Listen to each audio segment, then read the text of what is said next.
Bonjour à tous, ici votre animatrice Lynn. Bienvenue à l'émission Un jour à la fois, une émission dédiée au mouvement des alcooliques anonymes. Notez que l'émission vous est offerte en 4 segments. Les alcooliques anonymes sont une association de personnes qui partagent entre elles leur expérience, leurs forces et leur espoir, dans le but de résoudre leurs problèmes communs et d'aider d'autres alcooliques à se rétablir. Le désir d'arrêter de boire est la seule condition pour devenir membre des AA. Les AA ne demandent ni cotisation ni droit d'entrée. Nous nous finançons par nos propres contributions. Les AA ne sont associés à aucune secte, confession religieuse ou politique, à aucun organisme ou établissement. Ils ne désirent s'engager dans aucune controverse. Ils n'endossent ni ne contestent aucune cause. Notre but premier est de demeurer abstinent et d'aider d'autres alcooliques à le devenir. Alors, comme à chaque semaine, nous recevons aujourd'hui un invité, membre de cette fraternité, qui vient nous parler de sa vie, des difficultés de son passé et de son expérience actuelle de rétablissement. Bonjour, Régent. Bonjour, Lynn. Merci beaucoup d'avoir accepté notre invitation. Je vais te laisser la parole pour que tu puisses commencer ton message. Merci. Mon nom, c'est Régent, je suis un alcoolique. Je suis un petit peu intimidé, là. Faire les partages, c'est pas ma force, j'en fais pas souvent, mais j'ai appris avec le temps de me faire confiance puis d'y aller librement, sans me mettre d'obstacles, vraiment. Puis j'aime tellement le mouvement des alcooliques anonymes, là, je suis plein de reconnaissance, de gratitude. Je regarde la personne que je suis aujourd'hui puis celle qui était avant, même pendant le cheminement, on est toujours en évolution, puis je m'en rends compte, je suis une meilleure personne, j'aime mieux la vie, j'aime mieux les autres, je suis plus à l'écoute des autres. Comme on dit, les promesses se réalisent vraiment, là, alcoolique anonyme. Puis, pour commencer, moi, je suis un petit gars d'un modèle des années 1955. Je suis né d'un quartier ouvrier, là, à Saint-Henri. Ma mère était ménagère, elle restait à la maison, mais elle avait 5 enfants, elle avait assez d'ouvrages, là. Plus mon père, c'était le 6e enfant. C'est ça, mon père, lui, c'était un homme, tu sais, on dit la joke, là, les Germaines. Pourquoi il y a des Germaines? Parce qu'il y a des Gérards. J'ai rarement fait ce que j'avais à faire, j'ai rarement pris mes responsabilités.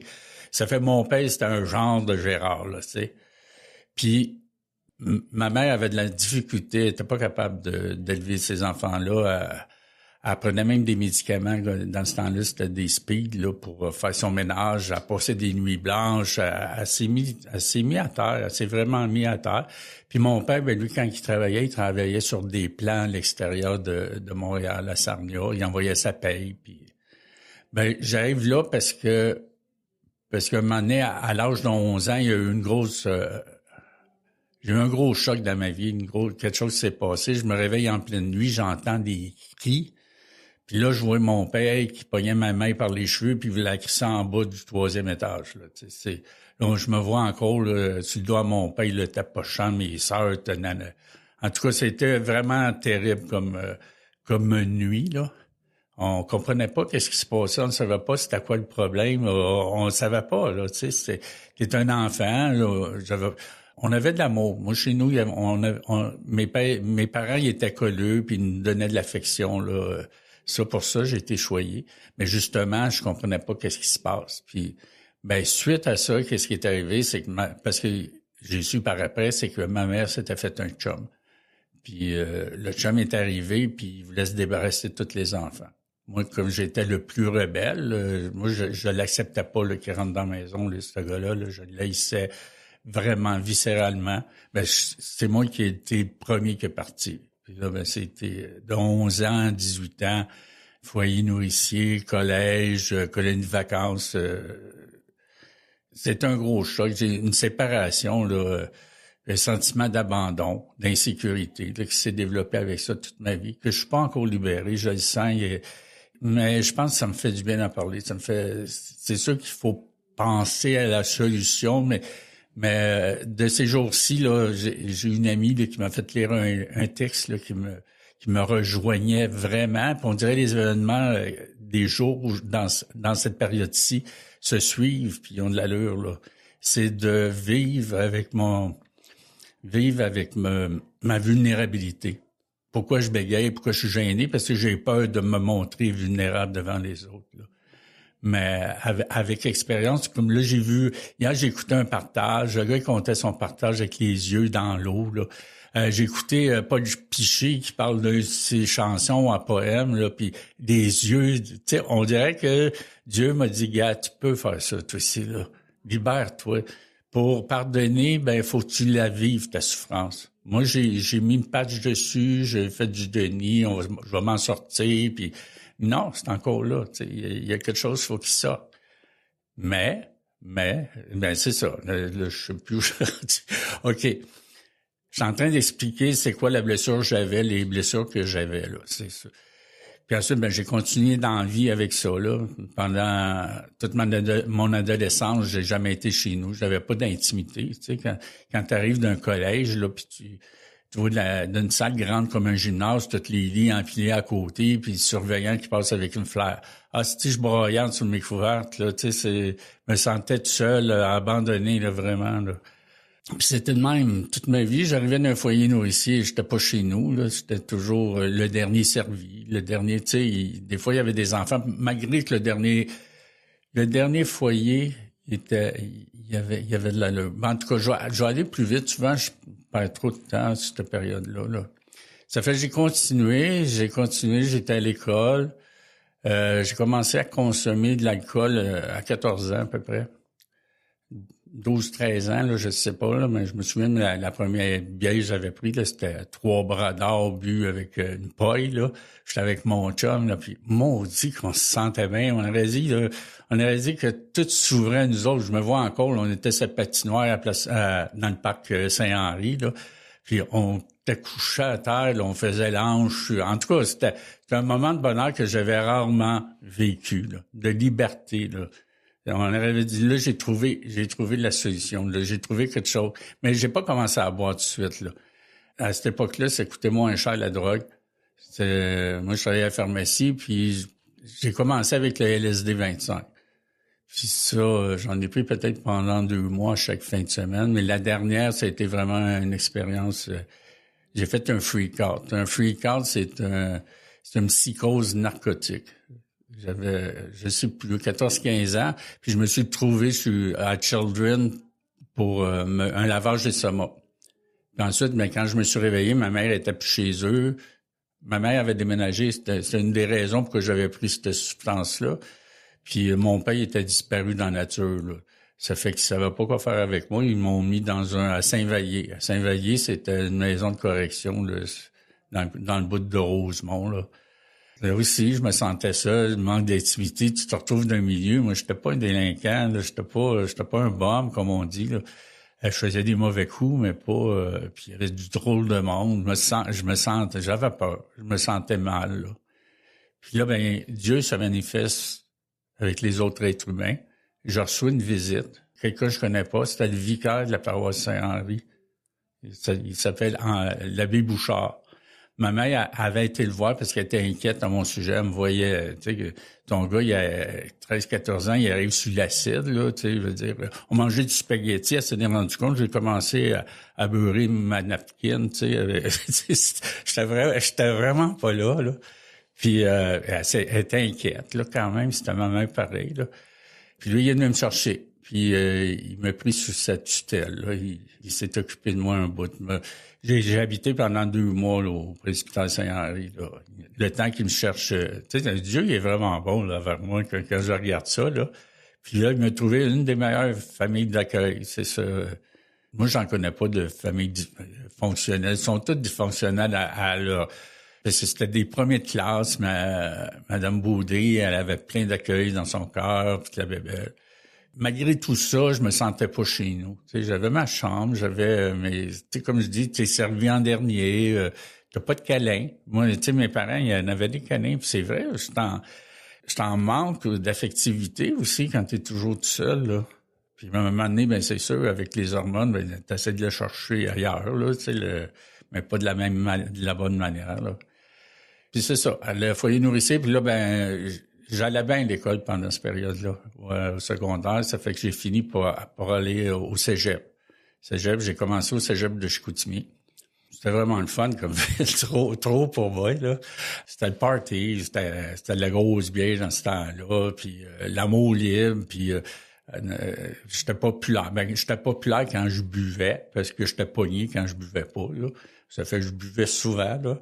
Mais j'allais plus à mes cours, là. J'étais toujours rendu à la taverne en face de la gare, là. Ah non, c'était une belle époque. J'ai aimé boire dans ce temps-là, là. Mais aussi, j'ai oublié de dire, quand j'avais fait ma psychose narcotique, là, j'avais des comebacks, j'avais des flashbacks. J'attendais l'autobus, d'un coup, je recommençais à halluciner, puis à avoir peur, puis j'ai même vu un psychiatre. Le psychiatre, il dit, je te donnerai pas de médicaments, mais essaie de relaxer ou des méthodes. Il m'avait donné une cassette là, de relaxation. Là. Heureusement, parce que des fois, les médicaments, ça fait des dégâts plus que ça l'aide, là. Puis c'est ça. Mais moi, j'avais trouvé mon remède pour soigner ça. En plus de me rendre plus ouvert, moins gêné, ben la peur s'en allait aussi avec l'alcool. Je me suis automédicamenté, là. C'est sûr que j'ai eu du fun avec l'alcool, mais mon but premier, c'était d'être bien. C'était d'être bien dans mon corps, dans mon cœur. Je pense que j'étais pas excessif. Moi, je buvais seulement de la bière parce que quand je buvais du fort, je perdais la carte, puis j'étais rendu ailleurs, là. Moi, j'aimais ça être feeling. Je voulais pas m'éteindre, je voulais pas m'éteindre. Tu sais, il y en a qui boivent pour plus se sentir, là, mais moi, c'était pas le cas. Moi, je me sentais rêveur. J'adorais ça pour ça. Mais c'est sûr qu'à longue, t'as plus de contrôle, là. Ben non. Hey, hein? La trouvaille du fameux médicament. On va s'arrêter pour une pause publicitaire, puis on revient tout de suite après. Merci, Régent. Merci. Comme une force de la nature, l'alcool commence à détruire notre monde. Le chaos nous envahit. Nous perdons le contrôle de notre vie. Mais on peut arrêter la tempête. Les alcooliques anonymes peuvent nous aider à traverser la tempête un jour à la fois. Dans les jours sombres, il y a de l'espoir. Il y a les alcooliques anonymes. Si l'alcool est devenu un problème dans votre vie, nous sommes dans l'annuaire téléphonique et sur le site aa.org. Les alcooliques anonymes, nous pouvons aider.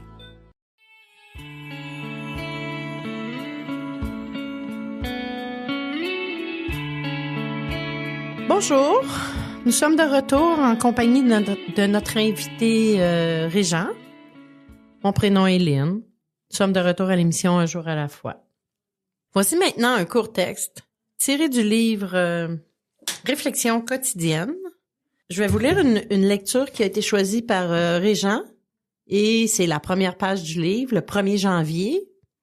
C'est « Je suis un miracle ». Notre vie est maintenant centrée sur la certitude absolue que le Créateur est entré dans nos cœurs et dans nos vies par miracle. Il a commencé à faire pour nous des choses que nous n'aurions jamais pu réussir par nous-mêmes.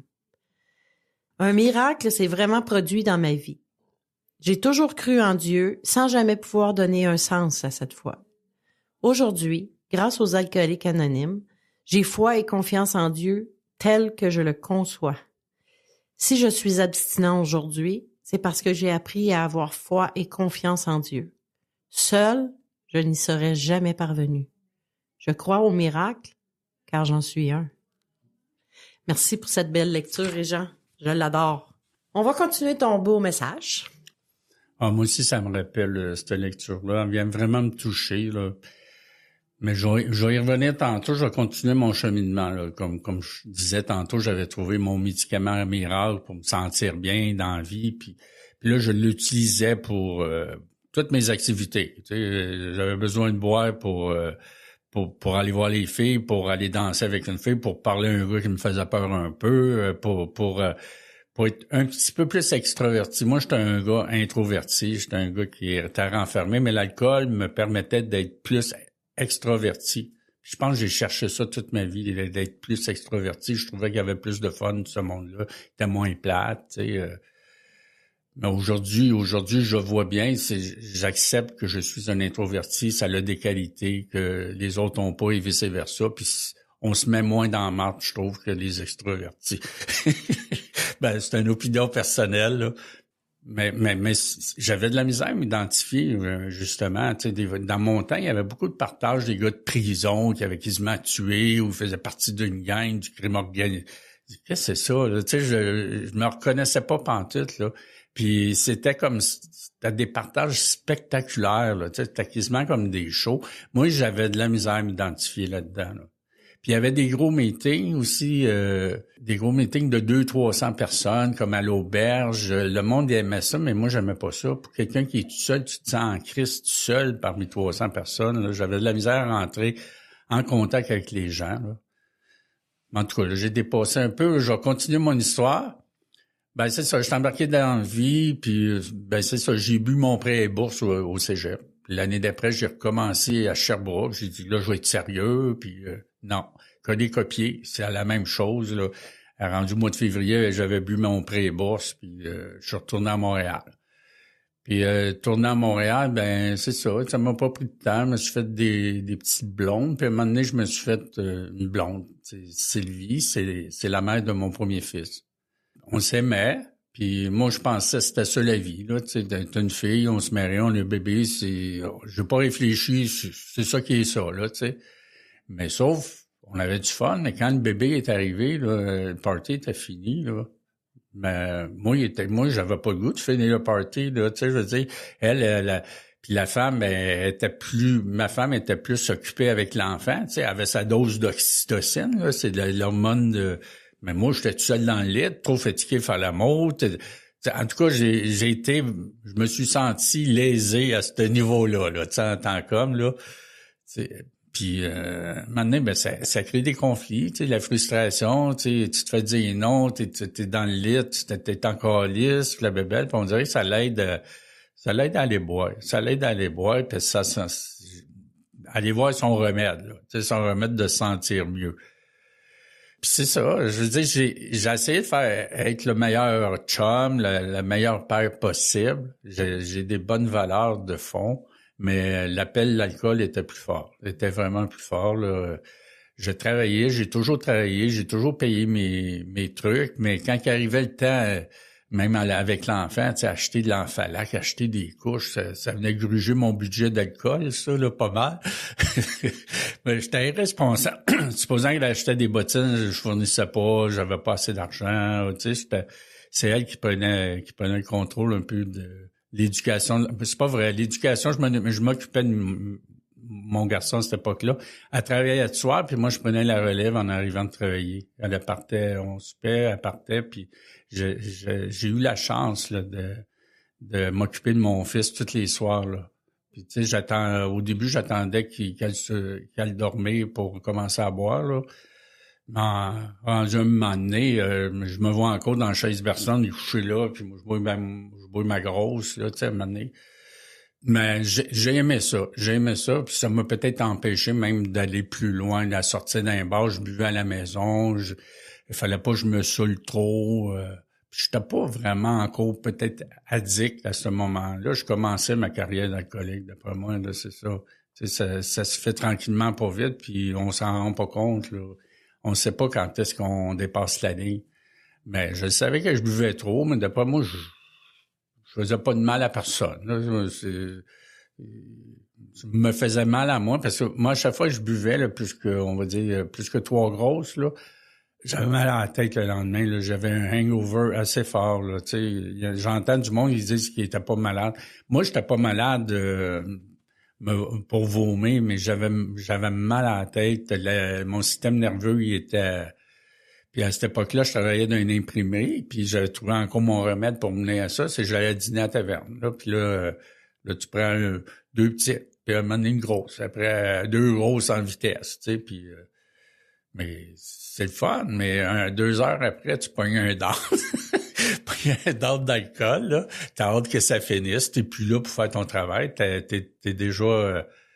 Puis là, ben c'est ça, j'ai vécu ça longtemps, là, ce genre de cercle vicieux-là, là, de boire tard le soir, d'aller travailler, de me remettre à midi, puis de recommencer à boire quand la femme était partie, puis à faire semblant de me coucher, de dormir quand elle arrivait pour pas me faire gueuler après. Tu sais, je veux dire, c'était pas le fun, là, c'est pas une vie de couple, là.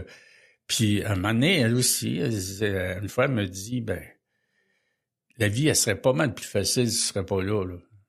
J'ai dit, toi, là, dis-moi pas ça, là. La prochaine fois que tu me dis ça, je décalisse, tu sais. Je pense que j'attendais juste une occasion pour décalisser, là. C'est ça. Elle me l'a dit, puis là, je suis parti, puis là, je me suis trouvé une chambre avec des colocs. Puis là, je l'ai laissé tout seul avec le petit. Mais j'ai pris la garde. J'ai quand même gardé toujours contact avec Simon, là, avec Alexandre. Une fin de semaine sur 2. Là. Je l'amenais chez nous. Puis toujours un bon rapport avec mes enfants. Puis dans ce temps-là, c'était ça. Là, on les avait une fin de semaine sur 2. Maintenant, c'est plus partagé, c'est plus égal dans le fond. Mais pour moi, ça me convenait une fin de semaine sur 2. Là. Puis j'ai entretenu des bons rapports avec la mère puis avec l'enfant. Mais ça marchait plus, on s'aimait plus. Tu sais, on avait même été voir un conseiller matrimonial, là. On avait suivi des cours de danse sociale, mais tu sais, quand t'as plus de plaisir d'être avec quelqu'un, là, c'était aussi bien comme ça, là. Ça fait que c'est ça qui est arrivé, là. Tu sais, l'alcool, elle a scrapé ma première relation sérieuse, là, ma relation. Par après, ça n'a pas duré longtemps, un an après, là, je m'occupais d'un club de photos à Verdun, puis il y avait une fille qui me semblait intéressante, là, puis je commençais à l'appeler, puis Diane, puis je me souviens, j'étais encore avec les colocs, je pense qu'il y a eu rien que 8 mois entre les deux, là, c'est ça. Puis là, on a commencé à se fréquenter, mais c'est encore la même chose que le cégep. Prise 2, coller-copier, c'est la même chose qui est arrivée ou à peu près. Là, j'ai eu un autre fils qui s'appelle Simon. C'est la première relation a duré quand même 10 ans, puis la deuxième 8-9 ans. Là, tu sais, j'ai vécu des choses de famille. J'ai connu la vie de famille, la vie de couple, la vie de papa. Puis pour ça, c'était pas pire, ça me calmait un peu là. Sauf la deuxième, elle aimait ça boire. Mais elle, c'était comment on appelle ça? Elle buvait pas tous les jours, juste les fins de semaine. Mais quand elle buvait, on se collait une caisse de 24. Moi, j'en avais bu 2, elle en avait 8, puis elle était rendue sur le dos, là. En tout cas, c'était pas ben le fun, là, boire avec elle. Mais au moins, ça me donnait la permission de boire, que j'étais correct. Elle me faisait pas de reproches, ni critiques. Elle m'a jamais fait des reproches, des critiques. Elle m'a aidé dans ma vie. Elle m'a aidé à ma vie à me donner des responsabilités, même au niveau du ménage. Tu sais, quand tu vis dans un collège puis dans un foyer nourricier, t'apprends pas à faire le ménage puis te ramasser. Tu sais, t'as pas de mère en arrière de toi pour dire fais ci, fais ça. Là. Elle m'a bien aidé puis je pense qu'elle a bien fait ça parce qu'elle me donnait la responsabilité de la chambre de bain, des escaliers. Un homme, faut que tu lui dises quoi faire, sinon il sait pas quoi faire. C'est dans le ménage là. Ben, elle m'a aidé. Moi, c'est ça. Je dis chaque personne qu'on rencontre, qu'on fait un bout de chemin. On est là pour y apporter quelque chose, puis elle est là pour nous apporter quelque chose. Puis à un moment donné, on veut s'accrocher, mais on n'a plus rien donné, puis on n'a plus rien à recevoir. C'est aussi bien de se séparer, là, c'est sûr. Tu sais, les enfants, la gage partagée, je pense pas qu'ils ont souffert de ça, mes enfants. Justement, ça fait la différence. Ça donne un break quand même, mais ça donne un break aussi à l'enfant, là, tu sais. C'est plus léger chez le père, là, c'est moins sévère. Tu sais, on n'a pas le goût de casser l'atmosphère en étant sévère une fin de semaine sur 2. Là, tu sais, on laisse aller un peu. Là. Non, ben c'est une autre période de la vie que j'ai aimé ça, vivre ça aussi, la garde partagée. Puis mes garçons, c'est sûr au début, ils étaient plus sous l'influence de la mère, mais vers l'adolescence, ils venaient vers moi. Là, tu sais, ils avaient besoin d'un modèle s'identifier masculin. Puis je pense que j'ai bien fait ma job parce qu'ils m'ont vraiment pris comme modèle. Là. Je regarde tous les deux, là, puis j'ai été un modèle pour eux autres. Là. Ça, je suis fier de ça, malgré ma maladie. J'entends des partages des fois, puis la fille, ils ont perdu tous les contacts avec leurs enfants, mais moi non. Puis j'en remercie le ciel, là. Mmh. Ah, c'est sûr qu'on vit des expériences plus ou moins, là, selon la personne. C'est différent pour chaque personne, mais c'est ça. Au bout de la ligne, ça nous amène quand même tout à la même place. Merci, Régent. On va s'arrêter pour une nouvelle pause, puis on revient tout de suite après. Si l'alcool a perdu de son charme pour toi, et si tu ne peux pas arrêter de boire, j'ai fait quelque chose et ma vie a changé. J'ai maintenant des amis qui m'acceptent pour ce que je suis. Nous sommes dans l'annuaire téléphonique, votre journal local ou sur le web. Les Alcooliques Anonymes.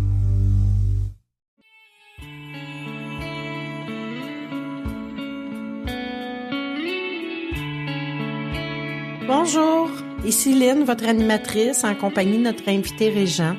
Nous sommes de retour à l'émission Un jour à la fois. Notre site internet, unjouralafoi-émission.org, vous donne accès à nos balados qui contiennent toutes les émissions de l'année en cours, de même que tous les partages enregistrés depuis 2017. Vous y trouverez aussi l'horaire de diffusion de l'émission et la fréquence de nos radiodiffuseurs. N'hésitez pas à nous écrire et à nous faire part de vos commentaires. Et vous êtes les bienvenus à venir nous livrer votre témoignage en studio ou encore à vous impliquer dans notre équipe, si le cœur vous en dit. Alors, je te cède la parole, Régent. Tu peux continuer. Bien, merci. Là, j'ai parlé de mon enfance, j'ai parlé de mes vies de couple, là, mais j'ai pas vraiment parlé de la maladie, comment qu'elle m'atteignait moi, là. Comme je dis, j'ai pris l'alcool comme un médicament. Au début, ça m'a aidé, mais à un moment donné, moi je comprends ça une carte de crédit. C'est le fun au début, mais à un moment donné, il faut que tu payes le compte, la facture, là. Puis ça se fait petit peu par petit peu. La vie devient de plus en plus compliquée. Comme moi, au travail, j'étais un bon travailleur, mais j'arrivais très souvent en retard. Puis j'avais comme une réputation, puis même les collègues me niaisaient, là, quand il était encore en retard. Puis le boss, il me faisait passer dans le bureau, puis il disait je sais plus quoi te dire, là, va travailler, là, tu sais. Mais veux pas, t'arrives perdant, tu sais. Quand t'arrives en retard, t'arrives perdant. C'est pas bon pour l'estime de soi, c'est pas bon pour la reconnaissance. Puis on dirait que c'était plus fort que moi, là. On dirait que c'était comme... j'étais pas d'accord avec le fait que je travaillais tous les jours, mais c'était ma façon de contester, je vais arriver en retard, là. Tu sais, inconsciemment, c'est ça qui arrivait. Mais t'es toujours mal. Puis ça l'aide à boire, ça. J'emplissais pas toutes mes responsabilités avec mes conjointes, là. J'étais un petit peu malhonnête. J'ai jamais fait de coups, mais je veux dire, je volais mon employeur, je volais même mes conjointes, là, quand j'avais soif puis j'avais plus d'argent, là, j'allais fouiller dans les sacoches. C'était ça le plus important, c'était ma soif puis me procurer l'alcool, là. C'était plus fort que tout, là. Aussi, il y a eu des petits moments de violence dans ma vie, là, aussi, là. Je me souviens, avec ma première conjointe, on s'était astinés, puis là, je la poursuivais, puis elle a fermé la porte, puis la vitre a brisé. On s'est ramassé plein de sang tous les deux. La police arrive, tu sais, je veux dire, ça ressemblait à un drame. Ben, en quelque sorte, ça en était un, là, mais tu sais, c'est pas une belle image, là. Tu vois un couple... en tout cas, il y a plein de choses comme ça qui est arrivé, des petites choses. J'étais baveux aussi quand j'étais sous, là. Puis c'était dangereux pour ma vie. J'allais boire dans le centre-ville, puis je revenais à Vilo, en vélo. En conduisant rien qu'avec un œil, là, tu sais, tu descends une côte, la côte Berry, rien qu'un œil la nuit, là, c'était risqué à l'esti. Je revenais sur la piste cyclable, à un moment donné, je suis tombé à terre, puis je me suis pas réveillé, j'ai dormi là, je me suis relevé le lendemain matin. Mais tu sais, c'est tous des épisodes comme ça qui arrivent, là, tu sais, où puis il y a aussi comme je sais pas, j'étais ailleurs, t'as plus la notion du temps, là. T'es chez un ami, tu bois, puis là, tu t'endors là. Mais t'appelles pas ta femme pour dire ce que t'es. Je t'ai pas trompé, là. C'est rien que je me sens, elle croyait pas ça, là, elle. Des premiers temps, c'était vrai, mais là, c'était plus vrai, là. J'avais peu de contrôle, tu sais. J'avais besoin de boire pour me sentir un peu mieux, là. Mais il arrive un moment donné que ça marche plus. Elle fait plus la job, là. Ça fait plus la job, l'alcool. Il y a tellement de problèmes. Ta vie est tellement en envers. Tu fais pas qu'est-ce que t'as à faire. Les factures, ils traînent. Faut que tu jongles pour payer tes factures. Tu sais, je regarde ça aujourd'hui, là, ça va tellement bien, là, mais je veux dire, à cette époque-là, c'est une vie complètement désorganisée. T'es pas fier de toi. T'es toujours dans le trouble, à compter les menteries. On dirait que t'as pas le choix de compter des menteries quand t'es alcoolique, parce que le monde ne sont pas prêts d'accepter la réalité, là, ou nous autres, là. Mais c'est pour ça qu'on est menteurs, manipulateurs, parce que notre but premier, c'est pas de demeurer sobre. Notre but premier, c'est de se pacter puis boire le plus d'alcool possible. J'ai jamais été un très gros buveur parce que je m'en tenais à la bière. La bière, à un moment donné, ça devient bourratif. À un moment donné, ça rentre plus. Mais malgré qu'en dernier, j'en buvais pas mal. La bière, là, c'est... Même au niveau budget, là, je me demande comment je faisais pour arriver. Là. Tu sais, quand tu bois 18 bières par jour puis 2 paquets de cigarettes, là, tu comptes, ça fait beaucoup par jour à la fin de la semaine. Là, puis je t'ai pas payé cher. Moi, j'ai toujours été un ouvrier. Je travaillais dans une imprimerie. Mais en tout cas, un moment donné, ma rencontre, j'ai suivi 2 thérapies. J'étais à la maison Jean-Lapointe. Quand j'avais 27 ans, c'est une amie de travailleuse sociale qui m'ont prêté l'argent pour y aller. Ça coûtait 2000. J'avais pas les moyens d'aller là. Ça m'a aidé à connaître le gros livre, le mouvement, un petit peu plus la maladie. Mais quand je suis sorti de là, j'ai donné rendez-vous à une fille que j'avais rencontrée, puis on était boire ensemble. Tu sais, je veux dire, j'étais pas prête encore, mais la graine de A avait été semée, c'est ça. J'ai essayé de faire du A, j'en ai fait pendant 6 mois peut-être. Puis je faisais des in et out. Je prenais 1 mois, je rebuvais, je faisais 2 mois. Mais je me suis fait quand même des amis, puis j'ai connu du monde en haut qui m'ont servi plus tard, là. J'ai fait aussi une autre période à mon chum, à ma job, j'étais plus capable. J'étais arrivé en broyant devant mon boss en disant je suis plus capable d'arrêter de boire, là, puis mais c'était encore une porte d'échappatoire, là, tu sais, je me sentais que la porte s'en venait, là, ça fait que c'est une stratégie de manipulateur, là. Puis là, ben, on m'envoyait à Dorimy, ben, ça s'appelait Dorimy, à ça, c'est $Cormier, là, mais c'était une thérapie sur le bord de l'eau, à Sainte-Geneviève, là. Là aussi, j'ai appris, il y a plus l'aspect psychologique puis j'ai appris comment ça marchait. Je me suis fait d'autres amis, puis non, j'ai aimé ça, mais c'était encore des vacances, là. C'était des vacances. C'est sûr, quand t'es là. Ah, puis le sevrage avait été dur. La semaine de sevrage, là, ça avait été vraiment dur, là. C'était une première semaine, là. Mais j'ai appris. Moi, je me dis, on est fait de plein d'expériences, hein. C'est comme ça qu'on évolue, là. Mais ça n'a pas réglé mon problème. Je sais, je voulais plus boire, mais j'étais pas capable d'arrêter de boire. Comme bien du monde, là, dans le Alcooliques Anonymes, là.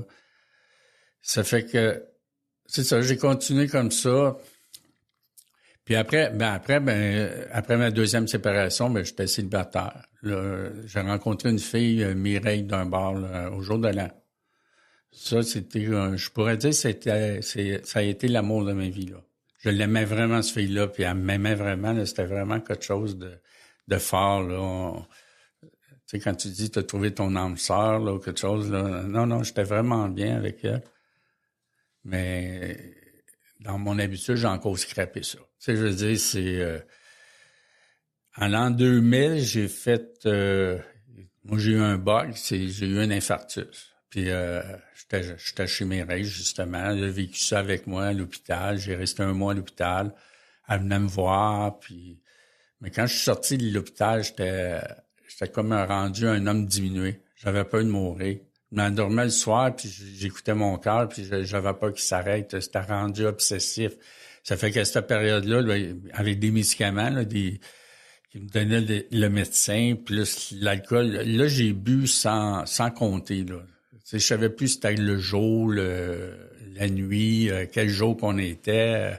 J'étais vraiment perdu, comme je l'avais jamais été avant, là. Puis, qu'est-ce qui est arrivé un moment donné, ma blonde, elle m'appelle quand même. Elle dit, ça fait longtemps que t'es pas venu. Tu veux-tu qu'on aille jouer au pot? Puis on va aller souper chez une amie. J'ai dit, bon, OK. Quand je suis arrivé là, j'étais déjà pacté, là, vraiment pacté. Jouer au pot, là, on a bu. J'arrive chez des amis. On commence à boire l'apéro. L'an dernier, je commence à engueuler tout le monde à la table. Elle était enseignante. C'était tout du monde, des enseignants, là, tu sais, d'une autre classe que la mienne, là, tu sais. J'ai fait comme honte, là, un peu. Puis en tournant, j'ai engueulé, elle dit débarque du char. Là, moi, j'ai débarqué du char. Mais il était 3-4 heures du matin. 3 heures du matin. Non, il était pas de 3 heures du matin. Après, j'étais reboire au bar où on s'est rencontrés. Puis après, j'étais chez eux. Il était 4-5 heures du matin, cogné, puis il répondait pas.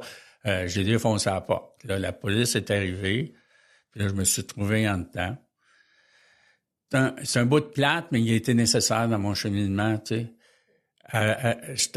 Quand je suis sorti de là, j'étais une nuit en prison, là, on peut dire, puis j'ai dit non, je ne veux plus jamais revenir ici. Là, je m'en souviens, le 4, j'étais dans le métro, là, le lendemain de la veille, plein de remords, puis de peur aussi, t'as peur de retourner. Tu ne sais pas, tu passes en cours devant un juge, tu sais pas qu'est-ce qui arrive, là.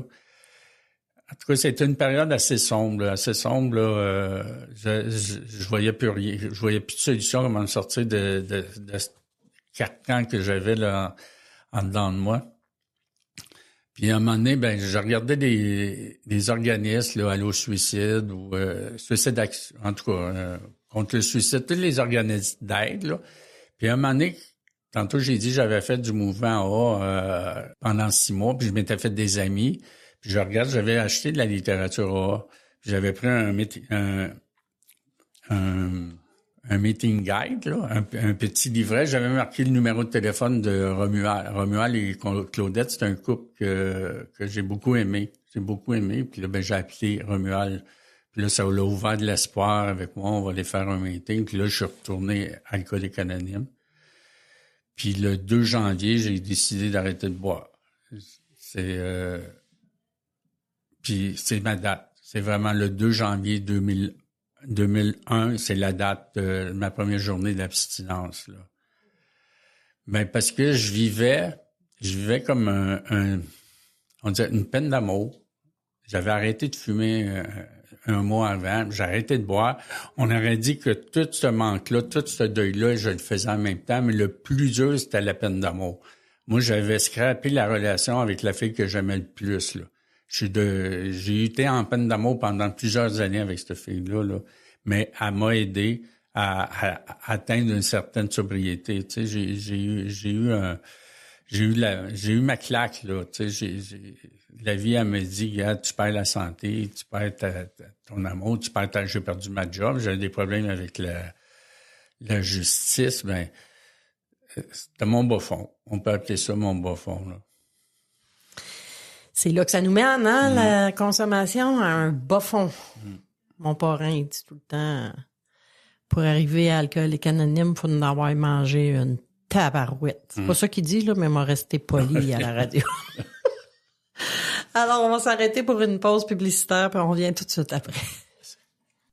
Je me sentais seule, angoissée, agressive, et je m'apitoyais sur mon sort. Je voulais juste mourir. C'est pourquoi je continuais à boire.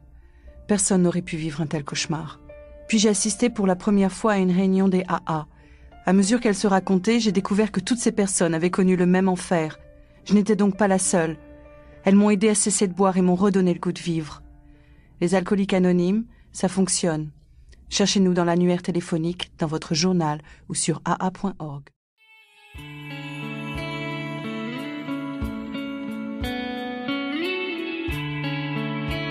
Bonjour, ici Lynn, en compagnie de notre invité d'aujourd'hui, Régent. Nous sommes de retour à l'émission Un jour à la fois.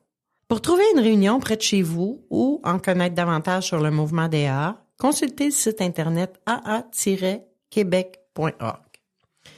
Vous pouvez également nous joindre par téléphone de partout au Québec en composant le 1-866-ligne-AA ou, si vous préférez, 1-866-544-6322. Une personne est présente à ce numéro pour vous écouter de 9h à 22h, 7 jours sur 7. Les réunions des Alcooliques Anonymes sont accessibles via Zoom, par téléphone ou en personne. C'est très intéressant ton message, Régent, puis j'ai hâte de connaître la fin. On va terminer avec ce dernier segment. Je te laisse la parole. Quand j'étais dans la maison de thérapie, on m'avait donné un truc là, pour faire des to-do list. T'sais. Puis moi, je voulais m'en sortir là, une journée à la fois. Moi, j'ai acheté beaucoup l'histoire là, de une journée à la fois. Qu'il arrive n'importe quoi, je bois pas. Demain, on verra. Puis ça, j'ai fait ça pendant plusieurs 24 heures. Puis à un moment donné, c'est venu par s'installer. Là. Ça marche vraiment. On a besoin des trucs comme ça. Puis pour organiser mes journées, parce que là, je travaillais plus, j'avais perdu ma blonde, j'avais perdu ma job. En tout cas, ça allait pas fort, là, mon affaire. Là. Mais je m'étais dit, je vais faire le plus de meetings possible, à peu près tous les jours. Moi, j'habitais dans un secteur qui en avait relativement... À Montréal, il y a beaucoup de meetings. Il y en avait un pas loin de chez nous, c'était dans un sous-sol d'église, là, à Côte-Saint-Paul, là. Il faisait noir, c'était vert des primes psychiatriques, là. C'était laid. Puis, les gens, le meeting se passait sur la scène, on avait chacun notre petite... Moi, je me cachais quasiment en arrière d'une colonne, puis j'ai trouvé niaiseux. Je regardais, ça y riait pour des niaiseries, puis J'ai eu de la misère à embarquer au début, là. Mais j'ai persisté. J'ai continué à faire du meeting. J'avais comme une boule de tennis, là. Tu sais, en dedans, là, quand tu ouvres une balle de golf ou de tennis, c'est plein de petites fils en caoutchouc qui se défait. Ben, on dirait que ça se défaisait. J'avais comme un point dans la poitrine. Puis plus je faisais du meeting, plus ça me faisait du bien. Moins je trouvais les gens niaiseux, plus j'avais le goût de déconnaître. Moi, j'haïssais le monde, je m'haïssais, j'haïssais le monde entier, là. Mais là, tu commences à t'ouvrir aux autres, tu commences à rire, puis voir que tu fais partie de ce gang-là, là. Ils m'ont dit, fais le café. C'est la plus belle job pour quelqu'un qui commence à faire le café. C'est surtout un introverti qui a de la misère à aller vers les autres. Là, ces gens viennent vers toi pour avoir du café, puis veut pas, faut que tu échanges les paroles, puis non, j'ai beaucoup aimé ça, faire le café. Je l'ai fait une couple de mois. Ça m'a fait connaître des gens. Peu à peu, tu rencontres des gens significatifs dans ta vie. Moi, je me souviens, j'ai une fille, là, j'en parle à chaque fois parce qu'elle était bien importante dans ma vie, là, c'est Kathleen. Je pense qu'elle avait 26 ou 27 ans. Moi, j'avais 46, 47. Là. On avait 20 ans de différence, en tout cas. Puis, on a fait du meeting. Elle m'a comme adopté, puis moi, je l'ai adopté, là. Puis, comme je vous dis, là, c'est de l'amour debout, là. Il y a rien qui s'est passé. C'était une amitié, là, vraiment forte. Puis, mais parce qu'elle, c'était une belle petite fille, elle était allumée, sportive. Les gens étaient portés à aller la voir. Puis, en même temps, ben moi, je profitais des autres. J'étais l'ami à Kathleen, tu sais, le gars pogné. Ben, le monde me découvrait aussi, tu sais. Ça m'a aidé à sortir de ma coquille puis à aimer plus ça, là. Kathleen, il y avait un petit meeting au CLSC Verdun. On était un petit groupe, il y avait Papa Jacques aussi. Lui aussi, il était significatif dans ma vie. Ça a été mon parrain sans l'être officiellement. Il m'appelait, ben il dit, tu devrais faire ça, ben je te conseille, tu sais, mais c'était pas un confident. J'ai jamais, mes confidents, c'était toujours des gens proches de moi, là, comme Kathleen. J'avais pas de parrain officiel comme les gens pour décanter un peu, là. Mais je lisais beaucoup, tu sais, je lisais beaucoup, je lis encore beaucoup, puis c'est une grosse source d'inspiration, la lecture, là. Tu connais vraiment le sens du mode de vie, là. Mais c'est sûr qu'après, faut apprendre à le vivre, là. J'ai eu un groupe d'attache, c'était au centre Marcel Giraud. Moi, je travaillais le soir, puis sur l'heure du midi, c'était parfait, là, tu sais, j'allais au meeting. Je revenais chez nous pour dîner, puis je repartais travailler. Mais là, je me suis impliqué dans tous les jobs. J'ai fait le café, j'ai fait l'accueil du nouveau, j'ai même été parrain du groupe pendant 2 ans, là. Tu sais, on dirait que c'est un blackout, je me souviens plus de cette période-là, là. Mais je l'ai fait pareil, j'étais mort de peur, là. Tu sais, je veux dire, mais c'est pas si compliqué que ça, le service. Le monde, ils ont peur du service, mais tu fais qu'est-ce que t'as à faire, puis tu donnes qu'est-ce que t'as à donner, là. C'est ça, là. Mais c'était des expériences, puis j'ai commencé à aimer le service. À un moment donné, j'avais plus de tâches particulières, mais j'étais quelqu'un toujours en réserve. S'il manque un gars pour l'accueil du nouveau, Régent, tu veux-tu y aller? Tu sais, j'étais un bon backup, on va dire, là. Puis j'aimais ça, cette salle-là. Il y en avait 3 fois par semaine, le lundi, mercredi, vendredi, là. Oh non, puis c'était une belle période, là. À un moment donné, il y avait un café sur Wellington, on rencontrait chez Bora Bora, on rencontrait des membres. On allait au Netatarium, mais si t'arrivais à la piscine, il y avait toujours un petit coin plein de AA, là. On se fait des nouveaux amis dans AA, là. Tu sais, quand ils disent tu ne seras plus jamais seul, c'est vrai, là. Ça dépend de toi, là, mais tu peux aller vers les autres, puis tu vas toujours rencontrer quelqu'un. C'est comme, j'ai déjà lu dans la littérature, il dit, c'est comme te trouver un filon d'or, puis plus tu creuses, ça finit plus le filon d'or. Tu finis toujours par trouver des amis, à quelqu'un parler, partager ou juste niaiser. Là, tu sais, c'est des amis, là, tu sais, c'est ça. C'était mon groupe d'attache. Puis là, il est arrivé la pandémie, on va dire la pandémie. Ça, j'ai arrêté de faire du meeting, j'ai essayé sur Zoom, mais j'accrochais pas. J'ai continué à faire du meeting, mais à une autre fraternité, parce que le meeting durait 1 heure, puis en tout cas, c'était assez pour moi, 1 heure, assis devant la caméra, là. Mais ça m'a aidé, je suis resté quand même dans le mode de vie, c'est les mêmes étapes, plus ou moins les fraternités qu'on va, là. Mais en sortant de la pandémie, ben, j'avais le goût de voir du monde. J'avais le goût de partager avec du monde en personne, de voir les prendre dans mes bras, faire des hugs, là, Moi, j'aime bien ça, faire des hugs, là. J'aime ça. C'est comme un cœur à cœur. On se donne une chaleur. Puis c'est ça, j'ai dit, faut que je me trouve un groupe. J'arrive à un groupe, c'était à Rosemont, le couple rencontre, là. C'était un vendredi après-midi à 2h. Je regarde le meeting, je regardais la dynamique qu'il y avait là. Tout le monde avait de quoi dans les yeux, comme on dit dans les halls. Il était allumé, puis il était intéressant. Chacun faisait bien sa job. Moi, j'ai dit non. Moi, je vais embarquer dans ce gang-là. Puis le truc là, pour le nouveau, là, si tu vois ça, quelqu'un, le truc pour embarquer dans la gang, là, mais fais du business meeting, puis implique-toi. Parce que quand tu regardes passer le train, faut t'embarquer dans le train pour vivre ça. Quand tu regardes que tu commences à critiquer, ils sont bien plates, là, tu cherches les erreurs, tu cherches les défauts. Mais quand tu vas en avant une couple de fois, là, tu juges plus les gens comme avant, là. Parce que c'est pas facile d'aller en avant, là. Tu sais, je veux dire, il y en a pour qui c'est facile, mais moi, ça a appris à me sortir de ma coquille, à me donner confiance en moi un peu plus, là. J'ai commencé ce groupe-là, j'ai fait la littérature, puis moi, j'aimais pas la façon que ça se faisait avant, là. Tu sais, toujours le même discours, la littérature molle, la précoutant. On dirait que tout le monde disait la même chose, mais on disait pas c'était quoi la littérature. Moi, je disais, puis à chaque fois, j'essayais de présenter un livre avec qu'est-ce que j'avais lu, j'avais surligné ou quelque chose de genre. Puis les gens me trouvaient vraiment, vraiment intéressant. Ça n'a pas monté mon ego, mais ça a monté mon sentiment de reconnaissance au groupe. Puis là, j'ai vu que le monde m'aimait vraiment. Tu sais, quand il dit d'en haut, là, ben, si tu t'aimes pas, viens nous voir, nous autres, on va t'aimer assez pour...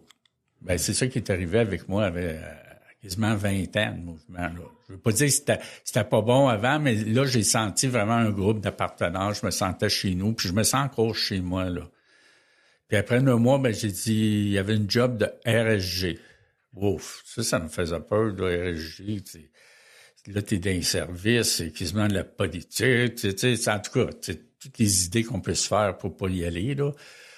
J'ai embarqué, puis ça a bien été. Moi, j'étais arrivé au mois de juillet, puis il y avait un livre des services généraux, là. Je l'ai lu pendant l'été, parce qu'il n'y a pas de réunion l'été. Je l'ai lu, je disais 5-6 pages par jour. Je retenais pas, là, mais au moins, quand tu me demandais quelque chose, je savais où aller chercher à peu près, là. Tu sais, c'était... Puis après, il y a eu des réunions de district, là. Ça, c'est toutes les RG de la région 87, là, du district qui se rencontrent, là. Puis c'est intéressant. Tu rencontres de nouveaux gens, de nouvelles gens, des personnes intéressantes. Ensuite, il y avait des réunions régionales. Là, c'est un autre niveau. Tu rencontres d'autres sortes de gens. En tout cas, moi, j'ai pris ça à cœur. Je m'informais. Je lisais beaucoup. J'ai commencé à lire les livres qui me tentaient pas, là, comme Le langage du cœur. En tout cas, il y a des livres qui expliquent plus la structure de AA ou comment ça s'est construit, AA, là. Je m'intéressais, puis j'amenais ça à mon groupe. Puis le monde me trouvait encore intéressant. Là, j'ai fini mon terme. Ma remplaçante est pas là.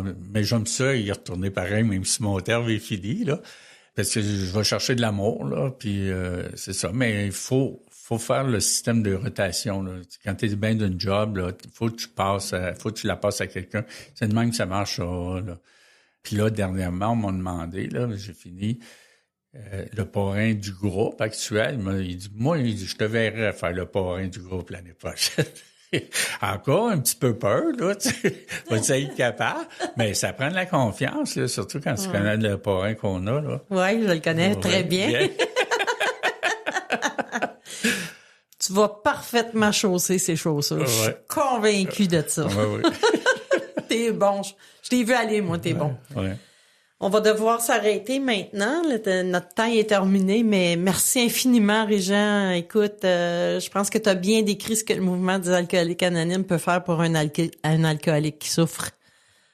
Ça comble notre vide intérieur, puis ça nous remplit de belles choses puis de bonnes choses.